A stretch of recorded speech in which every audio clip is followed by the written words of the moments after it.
نحمده ونصلي ونسلم على رسوله النبي الكريم وعلى آله وأصحابه أجمعين. اللهم صل على سيدنا ومولانا محمد وعلى آل سيدنا ومولانا محمد وبارك وسلم صلاة وسلاما كثيرا توفیق الہی اپنے مرشد پاک کی برکت سے عشاء کی اس نشست میں فضائل ایمان کا درس چل رہا ہے. اللہ تعالیٰ اس درس کی برکت سے ہمارے ایمان کی حفاظت فرمائے اور موت تک قبر تک اللہ ہمارے ایمان کو سلامت رکھے. ایمان کی حفاظت کے ذرائع پر بات چل رہی تھی. انسان کا جو دل ہے اس کے وجود میں یہ دل اللہ نے ایسا بنایا ہے. اس کے لیے اللہ کے حبیب صلی اللہ علیہ وسلم نے ارشاد فرمایا کہ انسان کے بدن میں ایک گوشت کا لوتھڑا ہے، جب وہ درست ہوتا ہے تو اس کا سارا بدن درست ہو جاتا ہے، اور جب وہ بگڑتا ہے تو سارا بدن بگڑ جاتا ہے. فرمایا کہ وہ تمہارا دل ہے. جب آدمی اچھے کام کرتا ہے، نیک کام کرتا ہے، اس نیک کام کے نیکی کے جو اثرات ہیں وہ انسان کے دل پر اچھے پڑتے ہیں، اس کے انوار دل کے اندر آتے ہیں. نماز ہے، تلاوت قرآن ہے، ذکر اذکار ہیں، تو اس کے اثرات انوار کی شکل میں، ایک نور کی شکل میں انسان کے دل میں آتے ہیں. اور جب آدمی اس کا اگر عکس کرتا ہے، اس کا الٹ کرتا ہے، یعنی گناہ کرتا ہے، نافرمانی کرتا ہے، تو اس گناہ اور نافرمانی کی ظلمت اور اندھیرا وہ انسان کے دل میں آتا ہے، اور یہ دل ایک ظلمت قدہ بن جاتا ہے، ایک ایسا کمرہ، ایک ایسا مکان کہ جس میں ہر طرف اندھیرا ہی اندھیرا ہو. اور وہ کس وجہ سے بنتا ہے؟ وہ گناہوں کی وجہ سے بنتا ہے. اس لیے حدیث شریف میں آتا ہے، اللہ کے حبیب صلی اللہ علیہ وسلم نے فرمایا کہ جب آدمی کوئی گناہ کرتا ہے تو اس کے دل پر ایک سیاہ نقطہ لگ جاتا ہے. اگر وہ توبہ کرتا ہے تو وہ سیاہی صاف ہو جاتی ہے، اور اگر وہ توبہ نہیں کرتا، گناہ کرتا رہتا ہے تو وہ سیاہی بڑھ جاتی ہے، اور یہاں تک کہ پورا دل اس کا سیاہ ہو جاتا ہے. اور بعض اوقات نوبت یہاں تک آتی ہے کہ دلوں پر مہر لگا دی جاتی ہے. اللہ نے اسے قرآن میں بیان کیا، کلا بل ران علی قلوبہم ما کانوا یکسبون. یہ دل ایسے سخت ہو جاتے ہیں اور ایسے ظلمت قدہ بن جاتے ہیں کہ پھر صحیح بات کی قبولیت کا اس کے اندر کوئی مادہ ہی نہیں ہوتا، صحیح بات کو قبول ہی نہیں کرتا، اچھائی کی طرف وہ جاتا ہی نہیں. وہ جب جاتا ہے تو برائی کی طرف جاتا ہے. تو اللہ والوں نے، صحابہ نے کچھ علامات اور پہچانیں بیان کی کہ کچھ کام ایسے ہیں کرنے کے کہ جس کو آدمی کرتا ہے تو دل کے اندر ظلمت اور اندھیرا پیدا ہوتا ہے، اور کچھ کام ایسے ہیں کہ جس کے ذریعے دل کے اندر نور پیدا ہوتا ہے. آج کا یہی مضمون ہے. حضرت عبداللہ ابن مسعود رضی اللہ تعالی عنہ بڑے درجے کے صحابہ میں سے ہیں، صحابہ کبار میں سے ہیں. فرماتے ہیں کہ 4 چیزیں دل میں ظلمت اور تاریکی کو پیدا کرتی ہیں. 4 چیزیں دل میں ظلمت اور تاریکی کو پیدا کرتی ہیں. ظلمت بھی اندھیرا ہے، تاریکی بھی اندھیرا ہے. اب یہ الگ بات ہے کہ انسان کو محسوس ہو یا نہ ہو، لیکن حقیقت یہ ہے کہ اگر صحیح حس رکھنے والا ہے تو ان چیزوں کی کچھ علامات ظاہر ہوتی ہیں کہ جب انسان کے دل میں یہ ظلمت اور تاریکی ہوتی ہے تو نیکی سے اس کی طبیعت کو وحشت ہونے لگتی ہے، نیک کام سے دور بھاگنے لگتا ہے، نماز کا پڑھنا، نیکی کا کرنا اس کے لیے ایک پہاڑ کی طرح ہوتا ہے، بڑا بوجھ ہوتا ہے، اور اگر کوئی گناہ کا موقع آ جائے تو اس کی رغبت، اس کی چاہت دل کے اندر ہوتی ہے۔ نیکی کا کرنا مشکل، اور گناہ کرنے میں یہ کیفیت کہ جب تک کر نہ لے چین سے نہ بیٹھے، تو یہ علامت اس بات کی ہے کہ یہ دل اندر سے سیاہ ہو چکا ہے، یہ دل ظلمت زدہ بن چکا ہے کہ نیکی کی رغبت نہ رہی اور گناہ کی رغبت اس کے اندر پیدا ہو گئی۔ تو چار باتیں یہاں پر بیان فرمائی کہ جو دل میں ظلمت پیدا کرنے والی ہیں، اور چار باتیں ایسی ہیں کہ جو دل میں نور پیدا کرنے والی ہیں۔ ظلمت پیدا کرنے والی کون سی باتیں ہیں؟ پہلی بات یہ بیان فرمائی کہ بغیر ضرورت کے پیٹ بھرنا، بغیر ضرورت کے پیٹ بھرنا، یعنی ایک انسان ہے، اسے بھوک نہیں لگی، کھانے کی کوئی اسے ضرورت نہیں ہے، لیکن پھر بھی کھا رہا ہے۔ ابھی جو کھا رہا ہے یہ ضرورت کے لیے نہیں کھا رہا، یہ حرص کے لیے کھا رہا ہے، یہ کھانے کی حرص ہے اور یہ کھانے کی شہوت ہے، اس کھانے کی شہوت کو یہ پورا کر رہا ہے جبکہ اسے کھانے کی ضرورت نہیں، لیکن اس کے باوجود یہ کھا رہا ہے۔ تو یہ چیز جب بلا ضرورت کے آدمی کھاتا ہے، پیٹ بھرتا ہے، تو یہ چیز اس کے لیے دل کی ظلمت اور اندھیرے کا ذریعہ بن جاتی ہے۔ پھر اسی طرح سے کسی ایسے مال سے پیٹ کا بھرنا کہ جس کے بارے میں شک ہے، حلال ہے یا حرام ہے یا مشتبہ ہے، لیکن اس کے اندر حرص ایسی ہے کہ اس حرام سے بھی پیٹ کو بھر رہا ہے، یہ نہیں دیکھتا کہ یہ مال آیا کہاں سے ہے، کس ذریعے سے یہ آیا ہے، اور اس حرام کو جب اندر ڈالے گا، اس حرام لقمے کا اثر یہ ہوگا کہ اندر تاریکی اور ظلمت ہی آئے گی، اور اندر کا نور جو ہے وہ مٹ جائے گا، اور اس کی ظلمت کا اثر ایسا ہوگا نہ اس کی کوئی دعا قبول ہوگی نہ اس کی کوئی عبادت قبول ہوگی۔ کس وجہ سے؟ کہ وہ حرام کا لقمہ انسان کے پیٹ میں چلا گیا۔ اس سے بہتر تھا کہ یہ فاقہ کر لیتا، وہ اس سے بہتر تھا کہ وہ حرام کا لقمہ اپنے پیٹ میں نہ ڈالتا، وہ اس کے لیے بہتر تھا کہ فاقہ کرنے سے کم از کم اندر کا نور تو باقی رہتا۔ پھر اسی طرح سے آج کے ہم اپنے اس زمانے کے اندر اگر دیکھیں تو آج کے زمانے میں آپ اسپتالوں میں چلے جائیں، اسپتالوں میں جگہ نہیں ملتی، مریض بھرے ہوئے ہیں اسپتالوں کے اندر۔ تو اس کی ایک بڑی وجہ یہ ہے بغیر ضرورت کے پیٹ بھرنا، بغیر ضرورت کے۔ صحابہ کے زمانے میں بیماریاں نہیں تھیں، وہاں تو یہ کیفیت تھی کہ ایک طبیب کوئی مدینہ طیبہ آئے، اس نے آ کر مطب کھولا، تو مطب کھول کر بیٹھا، کوئی بیماری نہیں آتا۔ پھر اس نے ریسرچ کی کہ آخر یہ بیمار کیوں نہیں ہوتے، تو پتہ یہ چلا کہ پیٹ جب بھوک لگتی ہے تو کھانا کھاتے ہیں، جب بھوک لگتی ہے تو کھانا کھاتے ہیں، اور جب کچھ بھوک باقی ہوتی ہے تو کھانا چھوڑ دیتے ہیں۔ تو ضرورت پر کھانا کھاتے ہیں، بھوک لگنے پر کھانا کھاتے ہیں، اور جب چند لقمے کی بھوک باقی ہوتی ہے تو کھانا چھوڑ دیتے ہیں، اس لیے کبھی بیماری نہیں ہوتی۔ آج بھی اگر کوئی اس فلسفے پر عمل کرے، بیماری کبھی اس کے پاس نہ آئے۔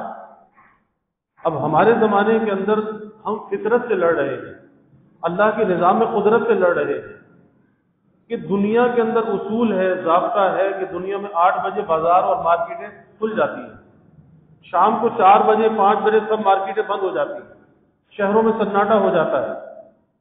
کس دنیا کے اندر جو ترقی یافتہ دنیا کہلاتی ہے، وہاں پر یہ نظام ہے کہ وہ دن کی روشنی کے اندر کام کرتے ہیں۔ ان کا تو کہنا یہ ہے کہ دن کی روشنی میں، لیکن ہمارے لیے تو ہمارے نبی صلی اللہ علیہ وسلم کی تعلیم زیادہ اہم ہے۔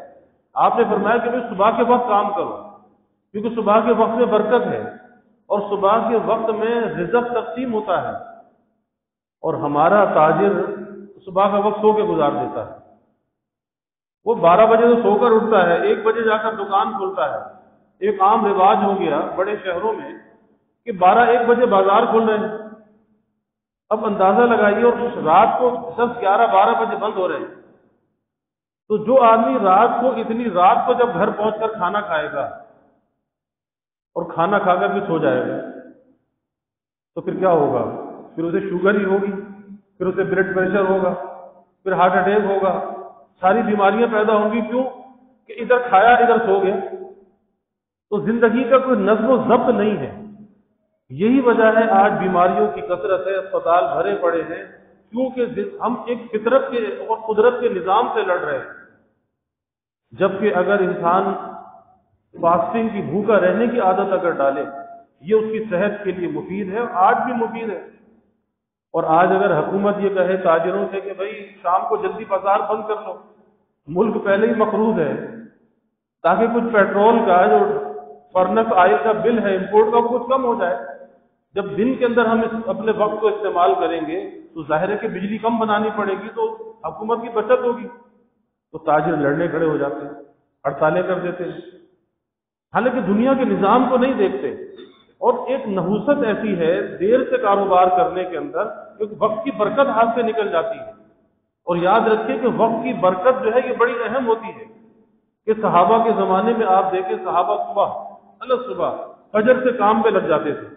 وہاں کسی ناشتے کا تصور نہیں تھا، فجر سے کام میں لگ گئے. اور پھر جب صبح کے دن چڑھا، مطلب کوئی 10-11 بجے 9-10 بجے کا وقت ہوا تو کھا لیا. اور کھانے پہ ہمارے جیسے نہیں تھے. وہاں تو اگر سوکھی روٹی مل گئی تو کھا لی. وہاں اگر روٹی الگ ہوتی تھی، سالن اگر ہوتا تھا تو اسے 2 کھانے شمار کیے جاتے تھے. ایک چیز اگر مل جاتی تھی وہی غنیمت ہوتی تھی. ورنہ بکریوں کا دودھ پی لیا گزارا ہو گیا، اونٹنی کا دودھ پی لیا گزارا ہو گیا. اور پھر اس کے بعد میں کھا کر قیلولہ کرتے تھے اور اٹھ کر ظہر کی نماز پڑھتے تھے، اور ظہر کی نماز پڑھ کے پھر کام میں لگ جاتے تھے. اور اکثر لوگوں کا کام کاج کھیتی باڑی ہوتی تھی، بکریاں چرانا، اونٹ چرانا، یہ سارے کام ہوتے تھے. اور شام کا کھانا جو بھی کھانا ہوتا تھا عصر کے بعد کھایا، اور اس کے بعد عشاء کی نماز پڑھی اور سو گئے. اب اگر یہ نظام میں زندگی ہو تو پھر بیماری کا کیا کام ہے؟ یہ بیماری کبھی پاس بھی نہیں آ سکتی. تو ہمارے زمانے کے اندر جو بیماریوں کا سبب ہے وہ بھوک نہیں ہے، وہ افلاس نہیں ہے. ہمارے زمانے کے اندر بیماری کا سبب زیادہ کھانا ہے اور بے وقت کھانا ہے. یہی چیز آج بیماریوں کا سبب بن رہی ہے. تو پہلی بات یہ بیان فرماتے ہیں کہ بغیر ضرورت کے پیٹ بھرنا یہ دل کے نور کو بجھا دیتا ہے اور دل میں ظلمت کو پیدا کر دیتا ہے. وجہ کیا ہے؟ کھانے کی حرص ہے. اور حرص ایک مذموم چیز ہے کہ انسان کے اندر اس شہوت کو کنٹرول کرنا چاہیے، اس شہوت کو قابو کرنا چاہیے. اور جو چیز انسان کا نفس طلب کرے، جو چیز مانگے، تو اسے فوراً وہ چیز نہیں دینی چاہیے. کچھ نفس کی چاہت پر چوٹ مارنی چاہیے. جیسے ایک اللہ والوں کا واقعہ آتا ہے کہ ان کے نفس نے کسی میٹھی چیز کی خواہش ظاہر کی، تو کہا کہ بہت اچھا میٹھا کھلاتا ہوں. تو شہر سے باہر گئے ایک فارم پر، کھیت پر، اور وہاں جا کر اس کے مالک سے کہا کہ پہلے زمانے میں کنویں سے پانی نکالنے کے لیے بیل کام کرتے تھے، ایک ریہڑ لگی ہوتی تھی اور بیل چلتا رہتا تھا، کنویں سے پانی نکلتا رہتا تھا. تو اس کے مالک سے کہا کہ بھائی بیل کو ہٹا دو اور اس کی جگہ میں پانی کھینچوں گا سارا دن. کتنی اجرت ملے گی؟ اجرت طے کر لی کہ نماز کے وقت پر نماز پڑھوں گا، باقی سارا دن یہ پانی نکالوں گا. اب سارا دن محنت کی، محنت کر کے شام کو حلوائی کی دکان پر آئے اور حلوہ خریدا. ایک طرف جا کر بیٹھے، اب اپنے نفس سے کہا کہ لے بھائی حلوہ کھا لے. نفس کہتا ہے میرے باپ کی توبہ، اتنی مشقت کے بعد یہ حلوہ. اور آج ہم کیا کرتے ہیں کہ جو چیز نفس نے جو خواہش کی، ہم نے فوراً اس کی خواہش کو پورا کر دیا. تو جائز چیزوں کے اندر اپنے نفس کی خواہشات پر چوٹ مارنی چاہیے اور اس کی عادت ہونی چاہیے. اس کا فائدہ کب ہوتا ہے؟ کہ جب آدمی جائز چیزوں میں اپنے نفس کی خواہش کو پامال کرتا ہے. حالانکہ اگر خواہش پوری کر دے تو گناہ نہیں ہے، لیکن جو جائز چیزوں کے اندر اس مجاہدے کو اختیار کرتا ہے، جب ناجائز کا موقع آتا ہے، گناہ کا موقع آتا ہے، اس کے لیے گناہ سے بچنا آسان ہو جاتا ہے. کیونکہ یہ تو عادی ہے نا مشقت کا، مجاہدے کا. یہ تو جائز چیزوں کو بھی چھوڑ دیتا ہے، تو بھلا ناجائز کو چھوڑنا اس کے لیے کیا مشکل ہے؟ آدمی روزہ رکھتا ہے اور روزہ رکھ کر جو ہم سے مجاہدہ کرایا جاتا ہے وہ یہی تو کرایا جاتا ہے. کھانا حلال تھا، پینا حلال تھا، بیوی کے ساتھ ازدواجی تعلق حلال تھا. اب ایک ایسی مشقت، ایک ایسا مجاہدہ ڈال دیا کہ روزے کی حالت میں صبح صادق سے غروب آفتاب تک 3 حلال چیزوں کو حرام کر دیا، اور اللہ نے یہ حرام کر کے ہمیں سبق دیا کہ دیکھو تمہارے اندر اتنی صلاحیت موجود ہے کہ جب میرا حکم آ جاتا ہے تم حلال کو چھوڑ دیتے ہو، ایک محدود سے وقت کے لیے ہے، چاہے صبح صادق سے غروب تک ہے، لیکن چھوڑ تو دیتے ہو نا۔ تو جو چیز ہمیشہ سے حرام ہے پھر اس کا چھوڑنا کیا مشکل ہے؟ اگر تو اس حرام کو نہیں چھوڑ رہا تو پھر اس کی اپنی شامت اعمال، اس کی کوئی مجبوری نہیں ہے، کسی مجبوری کی وجہ سے وہ کام نہیں کر رہا، وہ اس کو مجبور نہیں کر رہا، اس کی اپنی شامت اعمال ہے، اپنے نفس کی لذت کے لیے، مزے کے لیے یہ وہ کام کر رہا ہے، حرام کا ارتکاب کر رہا ہے۔ حالانکہ اگر یہ حلال کو چھوڑ سکتا ہے پھر حرام کو چھوڑنا کیا مشکل ہے؟ اور پورا 1 مہینہ، رمضان کا 1 مہینہ یہ مجاہدہ، یہ مشقت کرائی جاتی ہے، کس لیے؟ کہ تاکہ سارا سال گناہ کو چھوڑنا آسان ہو جائے۔ لیکن وہی بات ہے، آدمی روزہ رکھ کر کھانا پینا تو چھوڑ دیتا ہے، ازدواجی تعلق تو چھوڑ دیتا ہے، لیکن جھوٹ نہیں چھوڑتا، غیبت نہیں چھوڑتا، بد نظری نہیں چھوڑتا۔ کیا مطلب؟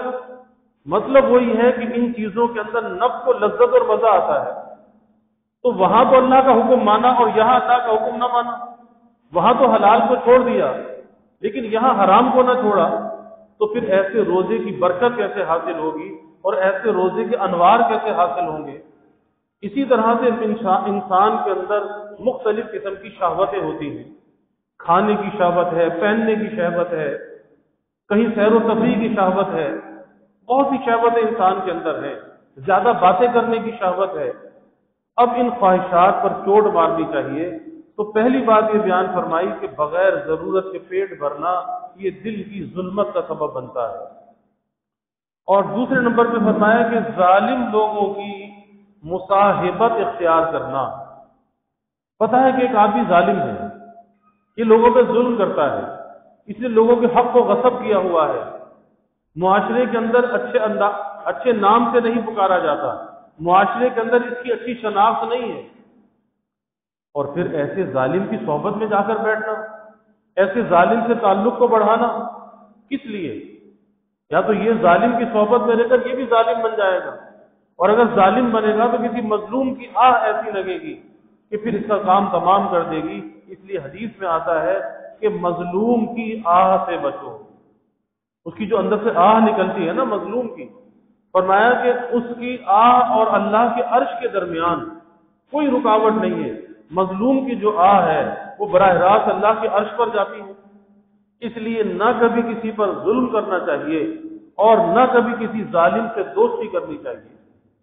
آج بہت سے لوگ کیا کام کرتے ہیں کہ آج عدالتوں کے اندر جھوٹے مقدمے بازی ہے، ایک آدمی نے ناجائز مقدمہ کر رکھا ہے، کرائے کی دکان پر بھی بیٹھا ہے اور قبضہ بھی کیا ہوا ہے، دکان خالی بھی نہیں کرتا، اور مالک پر کیس بھی کر دی۔ اب اس میں بہت سے لوگ جھوٹی گواہی دینے کے لیے پہنچ جاتے ہیں۔ اب اندازہ تو لگائیے، اور جج کے سامنے کھڑا ہو کے وہ پہلے کلمہ پڑھواتے ہیں، پہلے حلف دیتے ہیں، کلمہ پڑھ کے کہنا پڑتا ہے کہ جو بات میں کہوں گا وہ سچی بات کہوں گا، اور ادھر کلمہ پڑھا، حلف لیا اور کھڑا ہو کے جھوٹ بول رہا ہے۔ اب پوچھے تیرے ایمان کا کیا بنے گا؟ یعنی ایک دوستی نبھانے کے لیے تو ایک تو پہلے ہی وہ ظالم ہے، وہ کسی پر ظلم کر رہا ہے، ناحق کسی کی جگہ پہ قبضہ کیے بیٹھا ہے، اور تو جا کے جھوٹی گواہی دے رہا ہے، تو ظاہر تو بھی کوئی ظالم ہی ہوگا۔ تو ظالم لوگوں کی مصاحبت سے بچنا چاہیے، کیونکہ وہ تو پہلے ہی اس کا دل ظلمت کا بنا ہوا ہے، اور اگر یہ ایسوں کی مصاحبت میں بیٹھے گا تو یہ بھی اپنے دل کو برباد کر بیٹھے گا اور یہ بھی ظالموں میں شمار ہونے لگے گا۔ اور تیسری بات فرمائی کہ گناہ کو بھلا دینا، گناہ کو بھلا دینا، یعنی گناہ جو ہے بھلانے والی چیز نہیں ہے۔ جب تک کہ اللہ سے رو رو کر معافی نہ مانگے، جب تک کہ توبہ نہ کرے، اور توبہ کرنے کے بعد بھی اپنے ماضی پر پشیمان رہے، یا اللہ میرا ماضی ایسا آلودہ گناہوں سے آلودہ ماضی میرا، یا اللہ مجھے معاف کر دے، تو ماضی پر ہمیشہ پشیمان رہنا چاہیے۔ یہ نہیں کہ گناہ کیا اور بھلا دیا اور اپنے کو پارسا سمجھنے لگے کہ جی مجھ سے زیادہ تو کوئی نیک ہے ہی نہیں، یہ بڑی غلطی کی بات ہے، کیونکہ گناہ کے اندر یہ ظلمت ہے کہ دل کے نیکی کے نور کو وہ بجھا دیتا ہے۔ اس لیے اللہ نہ کرے کہ انسان سے گناہ ہو، اور اگر کبھی گناہ ہو جائے تو فوراً تنہائی میں خلوت میں بیٹھ کر اللہ سے معافی مانگنی چاہیے، توبہ کرنی چاہیے، اللہ کے سامنے ندامت کے آنسو بہانے چاہیے، اور جب تک دل کو اطمینان نہ ہو جائے کہ اللہ نے مجھے معاف کر دیا، اللہ سے گڑ گڑا کر معافی مانگتے رہنا چاہیے۔ اور چوتھی بات یہ بیان فرمایا کہ لمبی لمبی امیدیں باندھنا، لمبی لمبی طول عمل، اسے کہتے ہیں طول عمل، کہ زندگی کا تو ایک سانس کا بھی بھروسہ نہیں، لیکن منصوبے ہزاروں سال کے بنا رہا ہے، ایسا ایسا ایسا ایسا، اور جو کام کرنے کا ہے نیکی کرنا، نیکی تو کرتا نہیں، آخرت کی تیاری تو کرتا نہیں، لیکن فکر ہے تو دنیا کی فکر ہے، اٹھتا ہے تو دنیا کی فکر، سوتا ہے تو دنیا کی فکر، اور سارا دن اگر گزرتا ہے تو دنیا کی فکر میں گزرتا ہے، آخرت کی کوئی فکر اس کے اندر نہیں ہے۔ تو یہ لمبی لمبی امیدیں باندھنا، یاد رکھیے کہ یہ انسان کے لیے مہلکات میں سے ہے، ہلاک کرنے والی چیز ہے کہ انسان آخرت کے لیے تو امیدیں نہ باندھے اور دنیا کے لیے امیدیں باندھے، اور پھر امیدیں باندھنے کے اندر آدمی امید کا لگاتا ہے۔ ایک تو یہ ہے نا کہ انسان کی امید کا مرکز اور محور اگر کوئی ذات ہونی چاہیے تو وہ اللہ رب العزت کی ذات ہونی چاہیے، کہ اپنی امیدوں کو اگر وابستہ کرے اللہ رب العزت سے وابستہ کرے۔ لیکن آج ہوتا یہ ہے کہ ایک تو لمبی لمبی امیدیں ہیں، اور وہ امیدیں بھی مخلوق سے وابستہ ہیں کہ فلاں میرے کام آئے گا، فلاں میرے کام آئے گا، اور ظاہر ہے کہ کوئی انسان کسی کے کام نہیں آیا کرتا، اور اگر کوئی کبھی کام آ جائے تو پھر اس کا احسان مند بھی ہونا چاہیے کہ یہ میرا محسن ہے، یہ میرے کام آیا تھا، پھر اس کے احسان کی محسن شکنی نہیں کرنی چاہیے، احسان کشی نہیں کرنی چاہیے، کیونکہ حدیث میں آتا ہے کہ جو لوگوں کا شکر گزار نہیں وہ اللہ کا بھی شکر گزار نہیں۔ تو امید اگر لگائے صرف اللہ سے لگائے، اور دنیا میں اگر کوئی انسان احسان کر دے تو ہمیشہ اس کو اپنا محسن سمجھے، پھر اس کے سامنے جو ہے ایسی کوئی کام نہ کرے، کوئی ایسی حرکت نہ کرے کہ جس سے محسن خوشی جھلکتی ہو، اپنے محسن کی قدردانی کرنی چاہیے، اور جو مجازی محسن کی قدردانی کرتا ہے وہی اللہ کا بھی قدردان ہوتا ہے، کیونکہ حدیث میں آتا ہے کہ جو لوگوں کا شکر گزار نہیں وہ اپنے اللہ کا بھی شکر گزار نہیں، کیونکہ شکر ایک ایسا عمل ہے کہ جو اللہ نے مخلوق کے ساتھ بھی وابستہ کیا ہے، کہ بھئی اگر کوئی چھوٹا سا بھی احسان کر دے اس کا شکریہ ادا کرو، اسے جزاک اللہ کہو۔ تو اپنی امیدوں کو چھوٹا کرنا چاہیے، اپنی امیدوں کو کم کرنا چاہیے، اور جتنی زندگی کے اندر امیدیں کم ہوں گی یاد رکھیے کہ اتنا زندگی خوشگوار گزرے گی، اور جتنا امیدیں بڑھتی چلی جائیں گی اور ظاہر ہے پوری نہیں ہوں گی وہ امیدیں، انسان چاہتا کچھ ہے اور اللہ چاہتا کچھ ہے، اور ہوتا وہی ہے جو اللہ چاہتا ہے۔ تو اگر ہماری لمبی لمبی امیدیں ہوں گی اور وہ امیدیں ہمارے چاہنے سے پوری نہیں ہوں گی، اللہ کی چاہت غالب ہوگی تو پریشانی ہوگی، پھر کبھی انسان اللہ سے بھی بدگمان ہونے لگتا ہے کہ جی میں تو یہ چاہتا ہوں اور مجھے تو یہ ملتا نہیں، شیطان وسوسہ ڈالتا ہے، شیطان بہکاتا ہے، اللہ سے بدگمان کرتا ہے۔ اس لیے آسان سا حل یہ ہے اپنی امیدوں کو اور اپنی خواہشات کو چھوٹا رکھنا چاہیے، کبھی خواہشات اور امیدوں کو نہیں بڑھانا چاہیے، زندگی کے اندر سکون آ جاتا ہے۔ تو یہ چار باتیں ہیں جو دل میں ظلمت پیدا کرنے والی، اس کے بعد چار باتیں بیان فرمائی کہ جو دل میں نور پیدا کرنے کا سبب ہے، یہ انشاءاللہ آئندہ کل عرض کریں گے۔ اللہ تعالی ہمیں عمل کی توفیق عطا فرمائے۔ وآخر دعوانا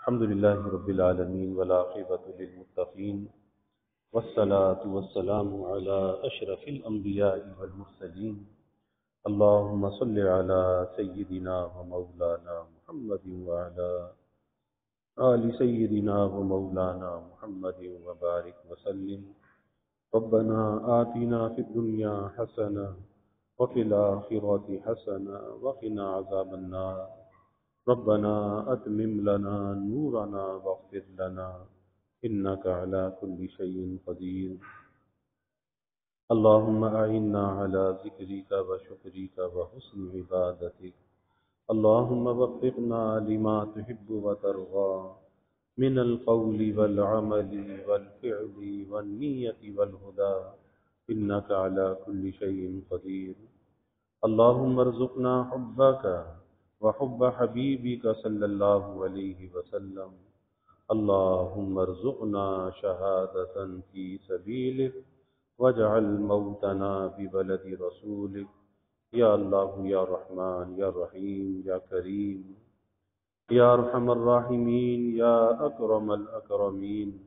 یا اللہ ہمارے گناہوں کو معاف فرما. یا اللہ ہماری خطایا سے درگزر فرما.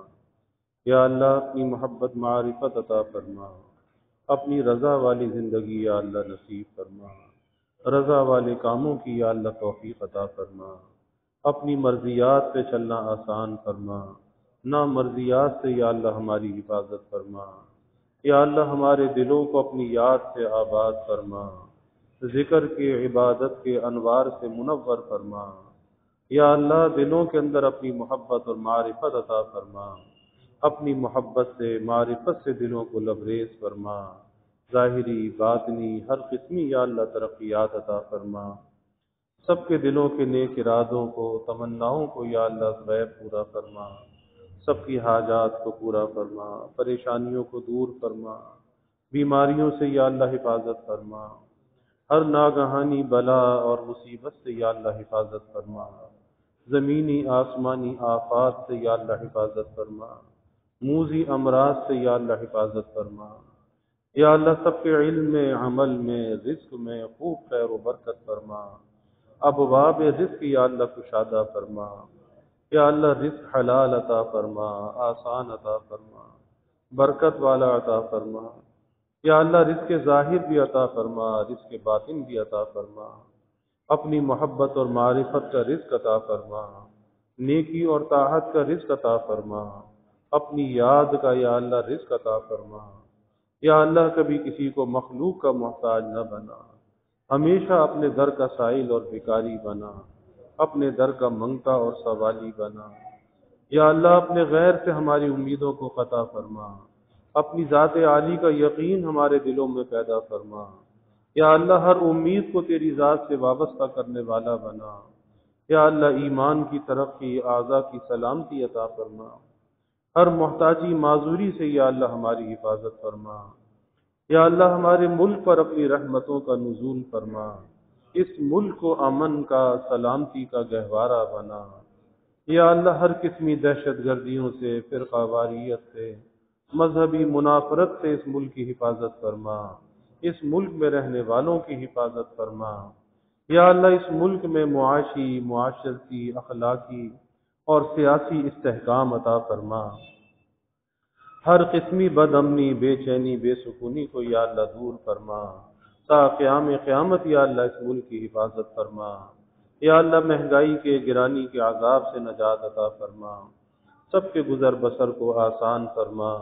سب کے سفید پوشی کے بھرم کو قائم فرما. یا اللہ کسی کو مخلوق کے آگے رسوا نہ فرما. مخلوق کے آگے سوال کی ذلت سے بچا. عزت آبرو والی زندگی عطا فرما. ستاری والی زندگی عطا فرما.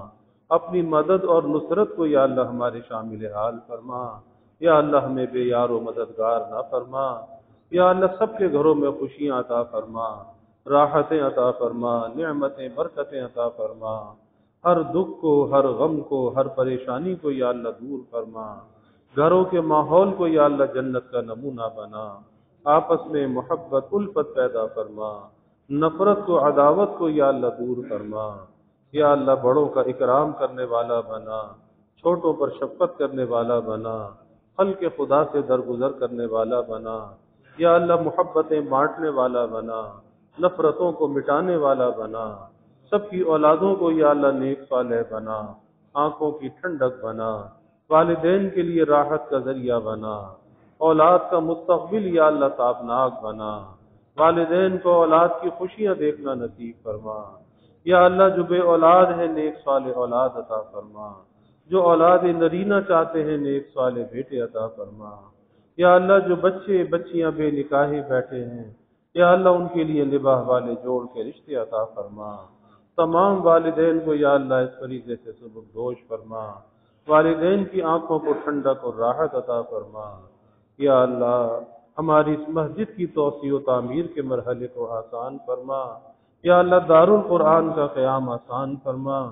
یا اللہ اس کی ہر ضرورت کو از غیب پورا فرما، اس کے مغربی سمت کے مکانات کا حصول بھی آسان فرما، یا اللہ اس کی ادائیگی کا غیب سے انتظام فرما، اپنے مخلص بندوں کے قلوب کو یا اللہ متوجہ فرما، یا اللہ جو بھی اس کے معاونین ہیں، خادمین ہیں، یا اللہ تعاون کرنے والے، خدمت کرنے والے، یا اللہ انہیں دنیا آخرت میں اس کی جزا عطا فرما، دارین کی بھلائیاں عطا فرما، ان کی نسلوں کو بھی یا اللہ شاد و آباد فرما، یا اللہ جو ہم نے مانگا وہ بھی عطا فرما، جو نہ مانگ سکے وہ بھی عطا فرما، ہمیشہ اپنے سے مانگنے والا بنا، ہمیشہ ہماری دعاؤں کو قبول فرما، اپنی بارگاہ میں مستجاب الدعوات بنا۔ ربنا تقبل منا انك انت السميع العليم وتب علينا انك انت التواب الرحيم وجزى الله عنا محمدا صلى الله عليه وسلم ما هو اهله وصلى الله تعالى وسلم على النبي الكريم آمين برحمتك يا